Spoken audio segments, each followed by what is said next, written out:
Hey guys, in this video I'll be exploring what having good genetics means in bodybuilding. My entire channel focuses on comparing and analyzing physiques. However, I think it can be confusing for a casual viewer to distinguish what makes a person's genetics good, bad, or amazing.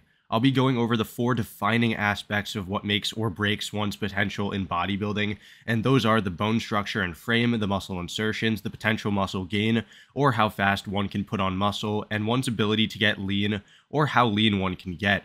All 4 of these play a major role in how far someone can excel in bodybuilding, and before we get into the video, a like and sub would be much appreciated. With that all being said though, let's get into this video.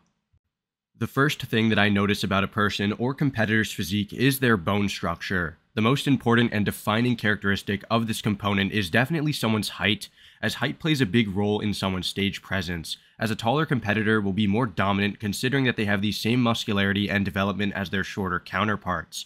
Now, being taller isn't always advantageous though, as it requires you to pack on more raw muscle onto your frame, while a shorter competitor could look denser and therefore bigger with less raw muscle. For example, look at the top 3 at the 2023 Mr. Olympia. A guy like Samson Dauda has a larger frame and weighs a considerable amount more than Hadi Choopan. However, Hadi was able to place second while Samson placed third. Why is this? It's because Hadi, while shorter and less muscular in terms of sheer numbers, looks denser thanks to his more compact and smaller structure. This is the main reason as to why there aren't really many bodybuilders above 6 foot that are really dominant. It's just too hard for them to pack on a lot of muscle, and even if they do, shorter competitors have an easier time holding on to that weight due to needing less calories. That being said, a taller physique generally will look more aesthetic. Guys like Flex Wheeler, Andrew Jacked, Sean Roden, or even fitness influencers like David Lade all look pretty aesthetic. I do have to mention though that proportion is probably the cause of this, and even more important than height here, as a shorter bodybuilder with the correct proportions, like limb and torso length, will look better than a taller guy without them. Someone like Keon Pearson, the 2023 212 Olympia winner, looks just as aesthetic in my mind as someone like Andrew Jacked, even though they're almost a foot apart in height. This goes to show you that someone's bone structure and frame is key in creating a proportional physique and can make or break someone's overall look. The 2 last things to point out, and these are probably the 2 most important parts of one's frame and structure, are a competitor's waist and clavicle width.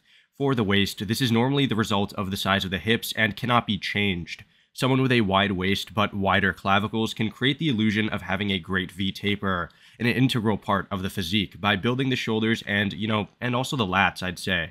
Someone with a narrow waist and narrow clavicles can still build a great physique too, and a good example of this is Flex Wheeler. The worst case scenario is narrow clavicles and a wide waist, as this creates an A-taper look or an upside down V-taper, which really doesn't look aesthetic in terms of bodybuilding context. If this is you, don't let it stop you from building an incredible physique, as at the end of the day, bodybuilding criteria are not, necessarily applicable to the average person and are definitely on the far end of the extreme for physiques and shouldn't be used for a non-competitor.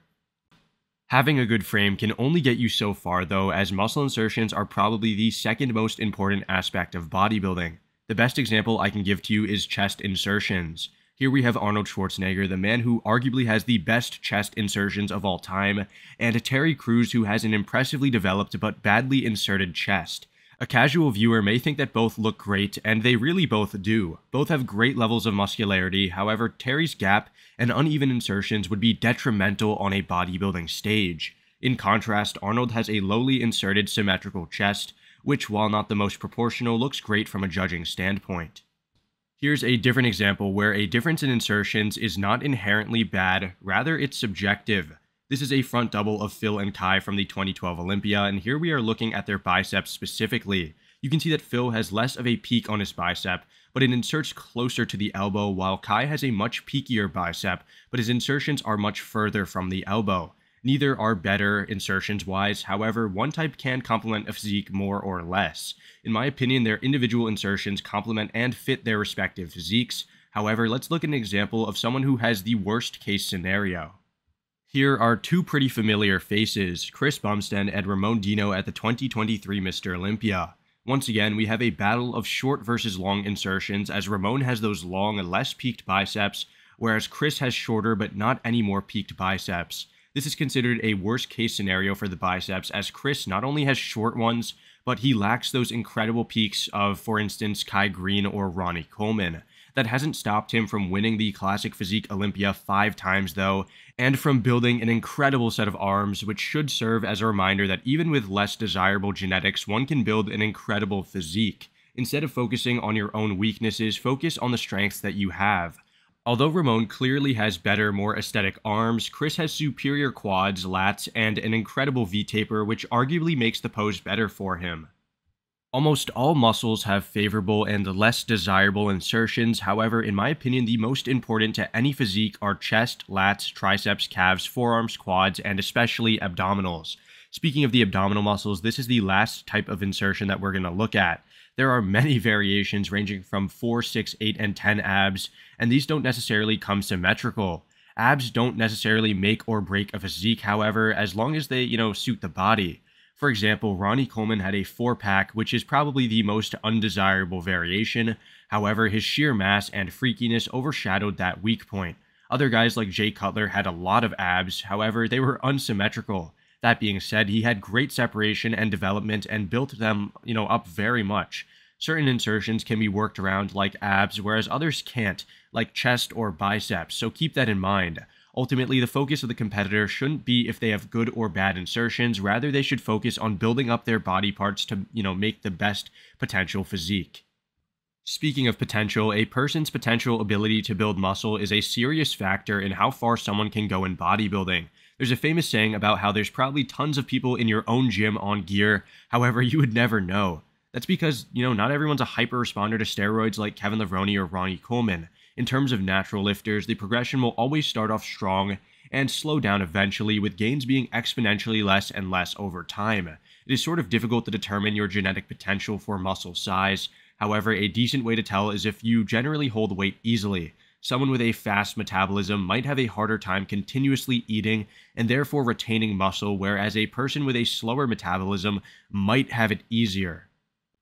The key is that metabolism might play a role, however, in reality, numerous factors play roles behind the scenes. However, you really just have to wait and see. I'm honestly not a doctor nor an expert, but in terms of enhanced lifters, some have a higher potential to respond to gear than others. One person could take, for instance, 500 milligrams of tren and barely look like they lift, whereas Kevin Levrone could take 5 milligrams and be Olympia ready. Obviously, that's a joke, and he definitely took more than just 5 milligrams of tren. However, it's a serious representation of the differences in how two people may respond to gear, or the same amount for that matter. I've seen people running crazy cycles and barely looking like an above-average lifter, while a pro-winning bodybuilder might be using way less than them. All in all, one's natural potential is definitely determined by their ability to hold on to muscle and process the calories, while a not natty lifter's potential is determined by that, along with their ability to respond to PEDs.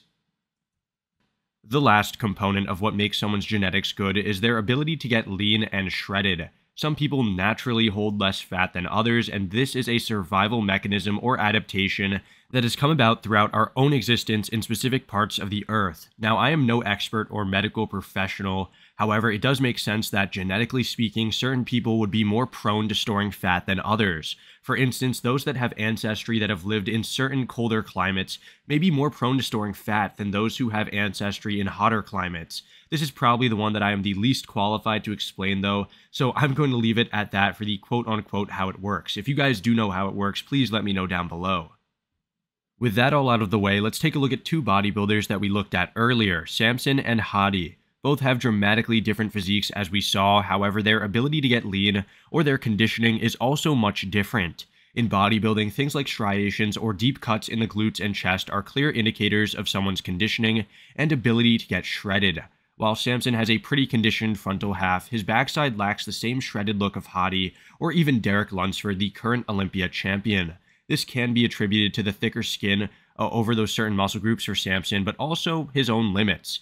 There is no doubt that the top 3 competitor, like Samson Dauda, isn't pushing extremely hard to diet down and come in lean. However, sometimes someone's body will just not allow them to get any leaner no matter how hard they diet.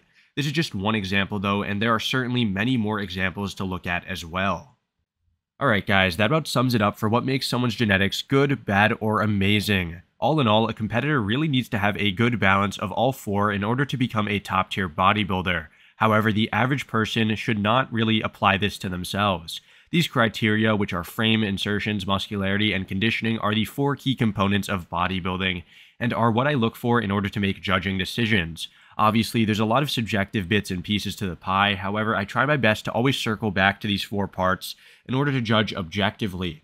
Anyways, guys, I hope you all enjoyed this video, and I'll see you all in the next one. Thanks for watching.